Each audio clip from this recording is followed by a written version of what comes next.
벌크업과 림매스업은 한 끗 차이입니다. 체중 곱하기 5g을 해서 탄수화물을 한번 드셔보시라고 합니다. 팔 어깨가 약하시잖아요. 이렇게 해보세요. 그럼 팔 어깨 다 좋아지시더라고요. 코칭하신 분. 미니커팅은 알약프로 회원님들 70명 정도의 데이터를 통계 분석해서 공식을 만들었습니다. 체중과 주당 운동 볼륨을 확인할 수 있게 제가 그래프를 설정해 놨습니다.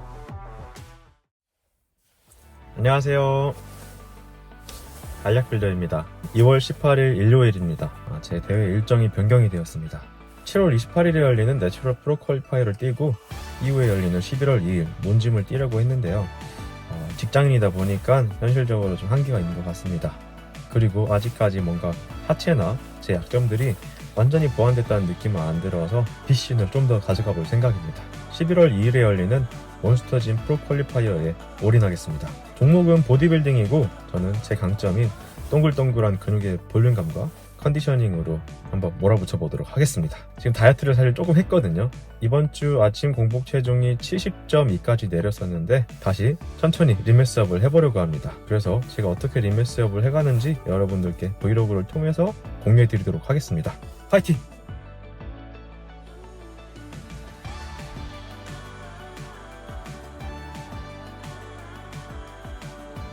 네, 집 도착했고 잠시 집 들어가기 전에 벌크업, 림매스업의 꿀팁을 드리도록 하겠습니다. 사실 벌크업과 림매스업은 한 끗 차이입니다. 중량을 올리는 데 있어서 탄수화물을 얼마나 넣을 것인지 그 차이밖에 없거든요. 그래서 제가 코칭을 할 때 보통 단백질, 지방을 세팅을 맞춰 놓고 본인한테 맞는 탄수화물 양을 찾게 도와드립니다. 그래서 댓글에 저보고 뭐 탄수화물 양을 정해주세요, 하루 탄단지 비율 정해주세요 하는데 사실 제가 짜드리고 싶어도 할 수가 없습니다. 왜냐하면 저는 여러분을 모르기 때문입니다. 특히 탄수화물 양 같은 경우에는 본인의 훈련 중량이나 라이프 스타일에 따라서 너무 달라지기 때문에 스스로 기준점을 잡고 열심히 관찰을 하셔야 됩니다. 그래서 저는 보통 체중 곱하기 5g을 해서 탄수화물을 한번 드셔보시라고 합니다. 그러면서 본인의 주당 체중 변화를 살펴야 됩니다. 주당 0.5kg 이상 늘면 너무 빠르게 늦는 겁니다. 물론 다이어트 직후나 초심자 같은 경우에는 좀 더 공격적으로 체중을 올려도 되지만 구력이 좀 쌓이고 운동 강도를 강하게 못 뽑는 직장인 같은 경우에는 보수적으로 늘리는 것을 추천드립니다. 많은 분들이 간과하시는 부분이 있는데요. 비시즌 목표는 체중 증량이 아니라 중량을 올리는 것입니다. 주객전도가 되면 살크업이 될 가능성이 굉장히 큽니다. 그러니까 기준점을 잡아놓고 천천히 체중을 올리셔야 되고요. 그리고 무작정 체중을 올리는 것은 의미가 없습니다. 어느 정도 가면 정체가 되고요. 보통 체지방률 20% 이상 올리는 것은 저는 추천드리지는 않습니다. 15%, 20% 내에서 충분히 출력을 낼 수 있거든요. 네, 그럼 저는 기회의 창을 즐기도록 하겠습니다.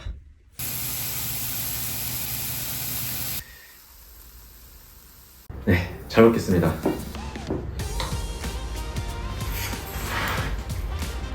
밥 한 공기로 좀 배가 덜 차네요. 밥 두 공기는 웬만하면 잘 안 먹고요. 저는 한 끼에 보통 탄수화물은 순탄수화물 기준으로 70에서 100 사이 먹습니다. 예외가 있는데 오늘처럼 주말에 하체량도 뽑은 날은 운동 끝나고 밥 두 공기 정도는 먹는 날이 많습니다. 저 같은 경우에는 림매스업을 하고 있고요.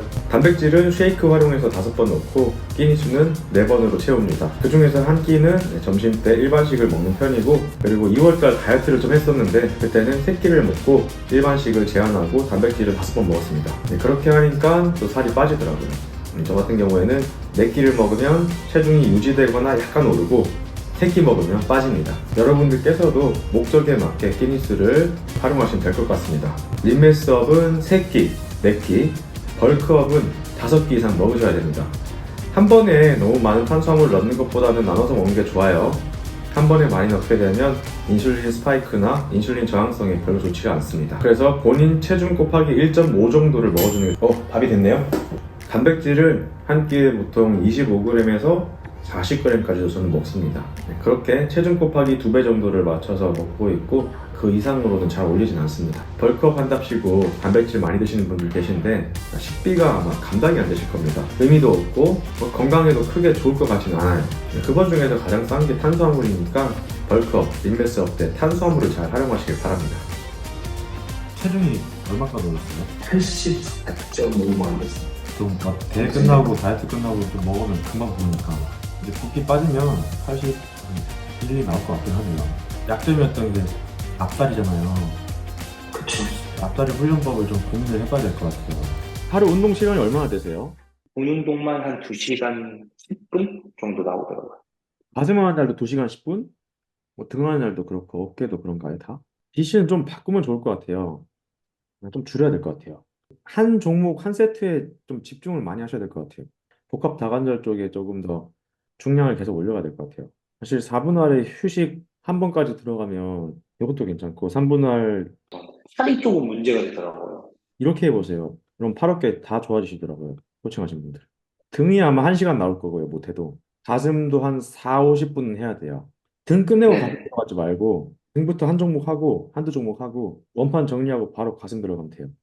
이게 종목 간 휴식 시간이 줄어들거든요. 훨씬 효율적이에요. 아, 이렇게 하면서 또 등 활성화된 상태에서 훨씬 잘 밀려요. 네. 가슴은 진짜 그냥 중량으로 빵빵빵 치고 끝나는 느낌이니까 근데 매크로를 막 그렇게까지 할 필요는 없고 저희 하긴 뭐, 프로그램으로 이제 한 달 동안 소통하실 거예요.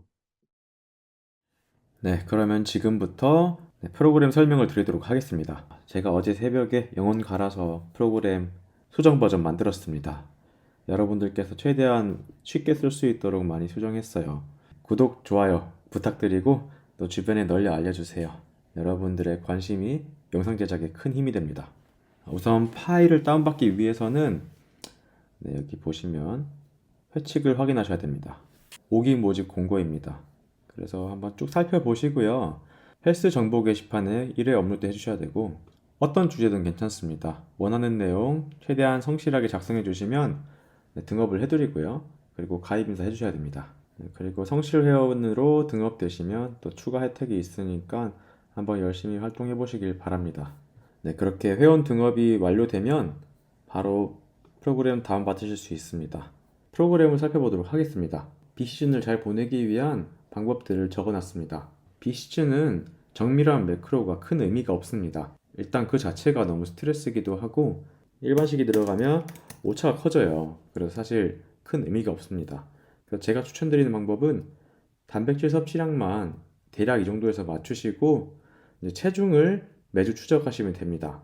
프로그램에 그렇게 설정이 되어 있으니까 보기 편하실 거예요. 수행 능력 저하가 있으시거나 중량이 장기간 늘지 않는 경우에는 이유가 정말 다양한데 일단 훈련 볼륨을 재설정해 보세요. 본인한테 맞지 않은 훈련 볼륨을 설정해서 그럴 수 있고 휴식 디로딩도 잘 활용해 보시길 바랍니다. 그것보다 가장 중요한 게 있는데 수면을 잘 주무셔야 됩니다. 하루 못해도 7시간 추천드립니다. 근성장은 운동 중에 되는 게 아니라 수면 취할 때 가장 잘 됩니다. 수면의 질이 좋아야 성장 호르몬이 분비되고 인체 조직들이 회복이 됩니다. 다음으로 수행 능력은 매 세션 동일한 종목을 기입하셔야 됩니다. 중간에 바뀌어버리면 다시 시작해야 되거든요. 그래서 웬만하면 처음부터 끝까지 가져갈 종목을 선정하시는 것이 좋습니다. 프리도 괜찮고 사실 프리가 잘 안 되시면 머신을 활용해도 됩니다. 수행 능력은 부위별로 컨디션이 좋은 날, 그러니까 매주 1회 측정하시면 됩니다. 매번 측정하실 필요는 없어요. 예를 들어서 3분할을 주 2회 돌리시면 가슴이 2번 돌아가잖아요. 그 중에서 한 번만 측정하시면 됩니다. 하체도 똑같이 하루만 측정하시면 되고 모든 종목을 측정하실 필요는 없습니다. 체지방률 20% 이상이고 식욕 저하, 운태기 등 뭔가 정체가 있다. 미니 커팅을 한번 해보시는 것도 추천드립니다. 미니 커팅 방법도 굉장히 질문이 많은데요. 정말 간단합니다. 미니 커팅은 유산소 추가 그리고 탄수화물 감량 이 두 가지면 됩니다. 미니 커팅의 제일 핵심은 제가 생각하기에 인슐린 민감성의 회복입니다. 체지방 20% 이상 플러스 고탄수화물 이렇게 들어가면 인슐린 저항성 무조건 생깁니다. 이 인슐린 저항성은 근성장에 안 좋게 작용할 가능성이 크거든요. 사실 가장 좋은 방법은 체지방률 15%에서 20% 내외에서 유지하면서 가시는 게 좋습니다. 물론 사람마다 최적의 체지방률은 다릅니다. 그래서 본인이 제일 편한 체지방률을 찾으시고 꾸준히 가셔도 됩니다. 마지막으로 분할법, 훈련법은 어떻게 하셔도 무방합니다. 제가 추천드리는 방법은 헬린이는 직장인은 한 3, 4분할 정도 추천드립니다. 직장인이 퇴근하고 2분할 돌리면 야 이거 피로도 상당하거든요. 그래서 본인한테 맞는 분할법을 찾으시는 것도 중요합니다. 정답은 없습니다. 뭐 유튜버나 인플루언서들이 공유하는 프로그램을 받으시고 그대로 운동을 다 따라 하시는 분들이 계세요. 물론 헬린이 때는 방향성 잡아가는 데 도움이 될 것 같은데요. 본인의 생활 패턴에 맞고 지속 가능한 방법을 찾으시는 게 결국 본인한테는 베스트거든요. 그런 노력이 필요합니다.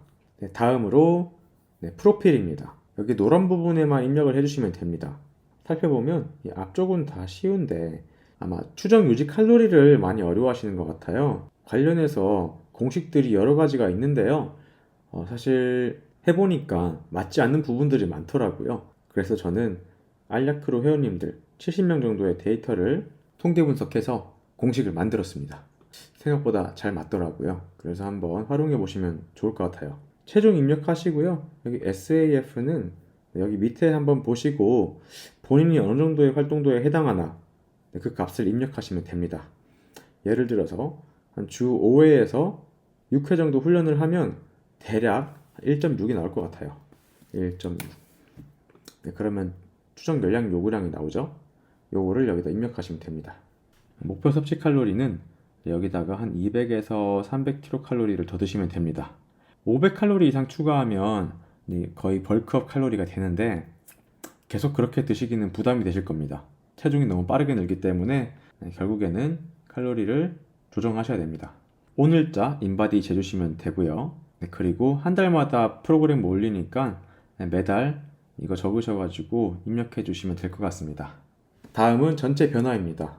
여러분들께서 체중과 주당 운동 볼륨을 확인할 수 있게 제가 그래프를 설정해 놨습니다.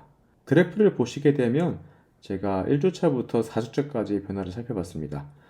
이 주차가 늘어나게 되면 그거에 맞게 한 칸 한 칸 범위를 늘려가시면 됩니다. 제가 알기로 핸드폰에서는 이 작업이 안 될 거고 컴퓨터를 이용하셔서 엑셀로 작업을 해야 됩니다. 어플 제작도 한번 생각을 했었는데 만족스럽게 만들려면 몇 천이 들더라고요. 여러분들께서 가장 성실하게 입력하셔야 될 부분입니다. 일단 체중 입력 셀이에요. 그래서 여기는 건들지 말고 월화수목금토일 이 중에서 3번 이상은 측정을 하셔야 됩니다. 그래서 평균 체중을 봅니다. 전날에 조금만 짜게 먹어도 바로 1kg, 2kg씩 늘거든요. 그러니까 너무 신경 쓰지 마시고 평균 체중만 확인하시면 됩니다. 그리고 측정 종목입니다. 전면 하체, 후면 하체, 가슴, 등, 어깨 이렇게 했고요.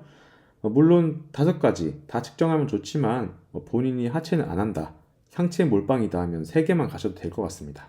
팔 같은 경우에는 굳이 측정을 안 해도 될 것 같아서 뺐습니다. 그래도 팔을 열심히 하셔야 됩니다. 다음으로 종목을 선정하셔야 됩니다. 신중하게 설정하셔야 됩니다. 다음 주차부터 바뀌면 안 되거든요. 그러니까 본인이 비시즌 동안 꾸준히 들고 갈 종목을 선택하시길 바랍니다. 예시로 제 종목들을 한번 보여드릴게요. 저는 프리웨이트를 안 하기 때문에 헥스쿼트, 스미스로 스티프 데드를 할 것 같고 그리고 상체는 해머로 기록을 하고 있습니다. 저는 해머가 너무 잘 맞더라고요. 덤벨 토처 머신은 한쪽 중량 기준으로 기입하시고 그리고 바벨로우는 물론 잘하시는 분들이 계시지만 이거 중량 올리면 대부분 상체 세워가지고 승모랑 허리로 들더라고요. 측정 신뢰도가 많이 떨어지니까 웬만하면 광배 타겟으로 하는 종목을 선정하시는 것이 좋습니다. 랩풀다운이나 롱풀 이런 것들도 광배 타겟으로 할 수 있죠. 컨벤데드는 하체에 넣으시고 루마니안은 등으로 편성해서 기록하시면 됩니다. 이게 좀 어려워 하시는데요. 본 세트만 기입하셔야 됩니다. 앞에서부터 워밍업 하는 거는 다 빼야 돼요. RP 8 이상 종목만 기입하시면 됩니다. 예를 들어서 스쿼트 60, 70, 80 워밍업 다 빼고요. 120, 한 5에서 6회 정도 깔리기 직전까지 한 무게, 그게 본 세트입니다. 그리고 드랍 세트도 기록하지 마시고요. 탑 세트 훈련 시 백오프 세트는 기록하시면 됩니다. 중량을 올려서만 기입을 하죠. 떨어지는 거 없었고, 그리고 등은 그냥 45 고정 중량으로 본 세트 줘줬습니다. 어깨의 경우에는 52로 9번, 7번 했고, 그리고 조금 볼륨 채우려고 바로 하나 내려서 12번 진행했습니다. 이거는 드랍 세트는 아니고 좀 쉬고 숨 가다듬고 바로 한 종목입니다. 그리고 지난주보다 중량 내려서 훈련하시면 안 됩니다. 디로딩주는 차라리 기록을 안 하시는 게 좋습니다. 한 종목당 측정은 일주일에 한 번만 하시면 되고요. 보시다시피 모든 운동 종목을 측정할 필요가 전혀 없습니다. 그렇게 되면 주객전도가 될 가능성이 높거든요. 운동에 대한 집중도가 떨어질 수 있습니다. 제가 추천드리는 방법은 지금처럼 제일 메인 종목만 끝까지 측정하시면서 점진적 과부하를 관찰하시길 바랍니다. 네, 보조받은 랩스는 카운팅하지 않습니다. 네, 그렇게 2주차, 3주차 점점 볼륨이 늘었고요. 근데 보시면 4주차 때 볼륨이 줄었습니다. 왜 그런가 하면 3주차에 비해서 가슴 중량을 올렸기 때문입니다. 네, 이렇게 중량을 올리게 되면 오히려 볼륨이 떨어질 수 있습니다. 너무 걱정하진 않으셔도 됩니다. 자연스러운 현상이고요. 볼륨이 부족하다 싶으시면 나머지 종목들, 예를 들어 머신이나 덤벨에서 볼륨을 더 채워나가시면 됩니다. 그렇게 전체 변화에도 체중과 볼륨이 표시가 되죠. 체중은 지난주 대비 0.5 이상은 안 늘리는 게 좋습니다. 만약 지난주 대비 0.5 이상 늘었다, 그러면 탄수화물 위주로 줄여주시길 바랍니다. 그렇게 체중을 서서히 올리시고요.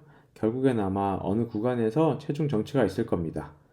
괜찮아요. 체중은 중요하지 않습니다. 결국 수행 능력을 얼마나 잘 올려가는지가 핵심이고, 뭔가 수행 능력에 정체가 있다, 그러면 탄수화물을 늘려가는 방향으로 전략을 짜시길 바랍니다. 기타 궁금하신 점은 유튜브나 알약그룹 카페에 댓글 남겨주시면 성실히 답변 드리겠습니다. 시청해주셔서 감사합니다.